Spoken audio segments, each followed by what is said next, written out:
السلام عليكم، إزيكم حبايبي عاملين إيه؟ ومكملين النهارده في تجهيزات رمضان، هنعمل النهارده بقى الصلصة بتاعة المحشي، نخلّيها كده جاهزة نحب نعمل في رمضان نطلّع على طول الخلطة ونعملها، عجبِك الفيديو بقى لايك وشير، وكمان اكتبي لي تعليق حلو منِّك بيفرّحني وبيدعّمني.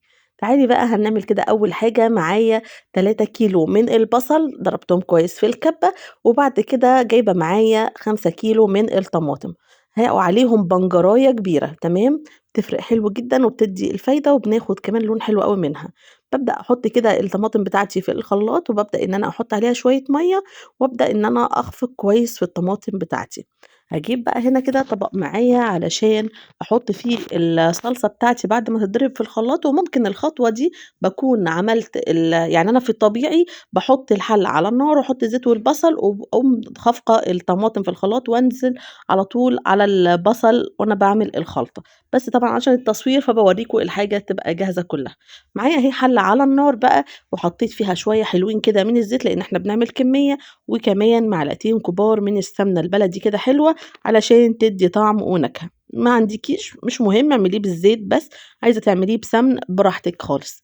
هنا أول ما الزيت والسمنة سخنوا معايا رُحت نازلة بكمية البصل اللي أنا عملتها كلّها وابدئي قلّبيها، أنا عايزة البصلاية بتاعتِك يا دوبك تدبل، تمام، تبدئي تحسّي فيها كده إن هي بدأت يعني دبلت وبدأت تصفَر حاجة خفيفة أو ما تصفرش، إن هي تدبل بس كده، زي ما أنتِ شايفة نفس الشكل اللي قدّامِك.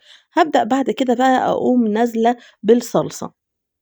باقلّبها شوية لحد ما تدبل زي ما أنتِ شايفة، وأقوم نازلة على طول بقى خلاص بالصلصة اللي إحنا عملناها، وشايفة لونها حلو قد إيه، ما باحتاجش بقى أصفّي الخلطة بتاعة المحشي ما باصفّيلهاش الطماطم، ما بيبانش أصلًا وكمان جميلة. أغطّي بقى الحلة كده واسيبها لحد بقى إيه ما بُصّي اتسبّكت معايا ونزلت الشكل ده، شوفي الحلة كانت مليانة خالص، نزل تقريبًا إيه يعني شوية كده قيمة 5 أو 10 سنتي من الحلة. هابدأ بقى آجي أنزل بالتوابل بتاعتي، هانزل بمعلقتين من الكمون مليانين هرمية تمام، وهانزل كمان 3 معالق صغيرين من الفلفل الأسود، وهننزل بقى بالملح حسب الرغبة، تحطي وتدوقي الملح بتاعِك مضبوط والّا لأ، وهانزل كمان بمعلقتين ونُص كبار من هريسة الشطة، ودي حسب الرغبة، مش عايزة تحطي هريسة الشطة أو ما عندكيش حطي بقى إيه شطة عادية تمام، وخدي بقى حبة نعناع كده افركيهم في المصفى زي ما أنتِ شايفاني باعملها كده، وقلّبي بقى كل الكلام ده بعد ما تخلّصي. هي دي توابل المحشي بس، حابة تحطّي بهارات محشي حطّي، ما عندكيش أنا ما حتى لو عندي بهارات محشي يعني أوقات أحط، بس أنا باحب خلطة المحشي بتاعتي بالطعم ده، بجد الطعم المصري الأصيل للمحشي.